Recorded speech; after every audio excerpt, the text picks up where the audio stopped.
All right, everybody.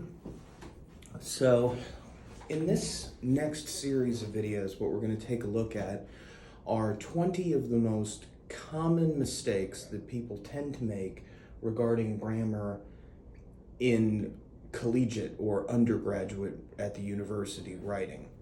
All right, so I've gone ahead and put a couple sentences up here that will deal with trying to notice when you're using the wrong words. So essentially, the first two are words that might be a little less common to you, and then the last one is going to be something that's a really common mistake that we tend to find ourselves making as writers. So the first one, basically what I've done is I've written out the sentence incorrectly, and then the correct word I've placed in parentheses after the sentence. So for number one, that cake is composed of flour, milk, eggs, and sugar.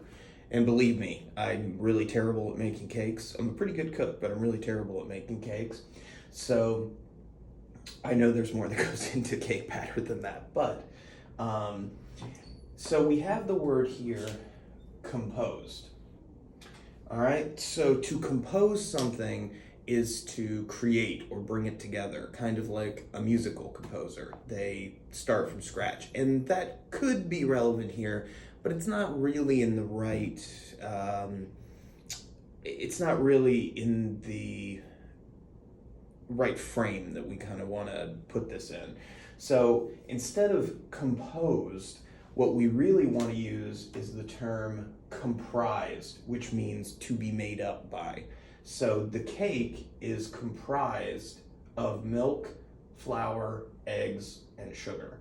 So composed and comprised are fairly similar words, but in actuality, they mean slightly different things in this context. So, did you see my allusion to Shakespeare? So right here, we have the word illusion. Now, I don't know, some of you may have come across this in high school, but this illusion means like a mirage or something that's not real that you see. This illusion,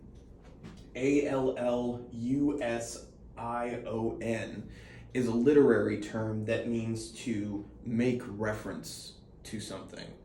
So, in our case, when we're talking about an allusion to Shakespeare, we're not talking about something that isn't there.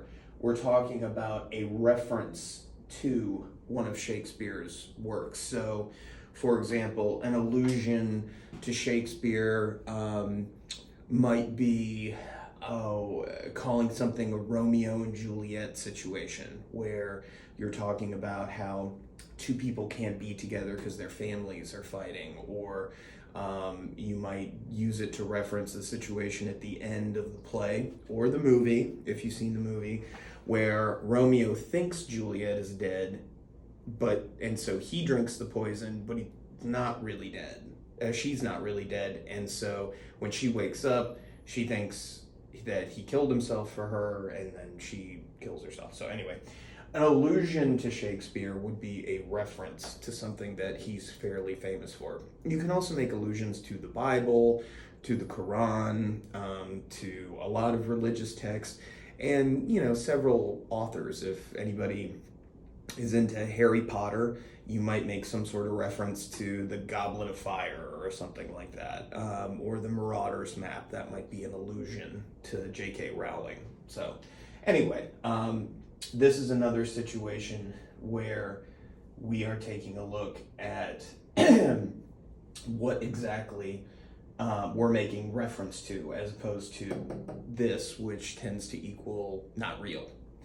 All right, so this one is one of the most common ones, which is why I always include it, but their outfit is awesome. Now, kind of a old school way to say that, but I'm also kind of old, so but anyway, we have the word there.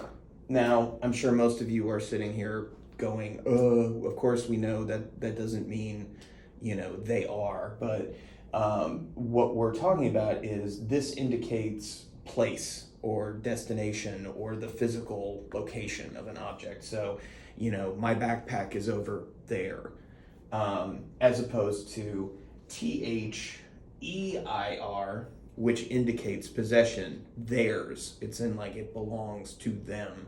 So there, this one is indicating location, so we don't want that. And instead, we want to replace that with the one showing possession by a group of people. So their outfit is awesome. And of course, nowadays, THEIR can also refer to a singular person if they, are part of that community. So anyway, those are some quick examples of always trying to make sure that you're using the word that you mean